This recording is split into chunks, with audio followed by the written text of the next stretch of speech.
ಅಣ್ಣ ನಿಮ್ಮ ಹೆಸರು? ಶರತ್ ಅಂತನಾ? ಯಾವ ಊರಣ್ಣ ಇದು? ಅಣ್ಣ ಬೊಮ್ಮನಹಳ್ಳಿ ಅಣ್ಣ.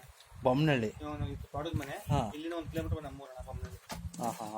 ಯಾವ ತಾಲೂಕು? ಕನಕಪುರ ತಾಲೂಕಾ? ತಾಲೂಕು, ರಾಮನಗರ ಜಿಲ್ಲೆ, ರಾಮನಗರ ಜಿಲ್ಲೆ. ಹೋಬಳಿ, ಅದ್ಲ ಪೋಸ್ಟ್. ಎಷ್ಟು ತಿಂಗಳು ಕರೋಣ ಇದು? ಅಣ್ಣ ಇವತ್ತು 16 ದಿವಸ ಅಣ್ಣ. 16 ದಿವಸನಾ? ಹ್ಞೂ ಅಣ್ಣ. ಯಾವ ಊರಿಗಣ ಹುಟ್ಟಿರೋದು ಇದು ಕರು? ಹೊಸಳ್ಳಿ ಸೀನಣ್ಣನೂರಿಗಣ. ತಿಗುಳು ಹೊಸಳ್ಳಿ ಸೀನಣ್ಣ ಊರಿನ? ಎಷ್ಟು ತಿಂಗಳು ಕರೋಣ ಇದು? ಅಣ್ಣ ಇವತ್ತು 16 ದಿವಸ 14 ದಿವಸ ಆಯ್ತಣ್ಣ. ಹೌದಾ? ಹ್ಞೂ ಅಣ್ಣ. ಅದು ಓಡಿ ಐತಲ್ಲ, ಓಡಿ ತಂಗಿ ಅಣ್ಣ. ಯಾರು ಬಂದ್ರೆ ಸೇಲ್ ಮಾಡ್ತೀರಣ್ಣ? ನೋಡುವಣ, ಏನೋ ಸಾಕ್ಬೇಕು. ನೋಡ ಮುಂದಕ್ಕೆ ಯಾರ ಬಂದು ಕೊಡುವಣ ಸಕರನ್ನ. ಹೌದಾ? ಕರ ಇಲ್ಲ, ಅದು ಹಸು ಕರು, ಬರೀ ಕರು ಕೊಡಲ್ಲ, ಹಸು ಕರು. ಫೋನ್ ನಂಬರ್ ಹೇಳಿ ಅಣ್ಣ. 6360 88 3443. ಧನ್ಯವಾದ ಅಣ್ಣ.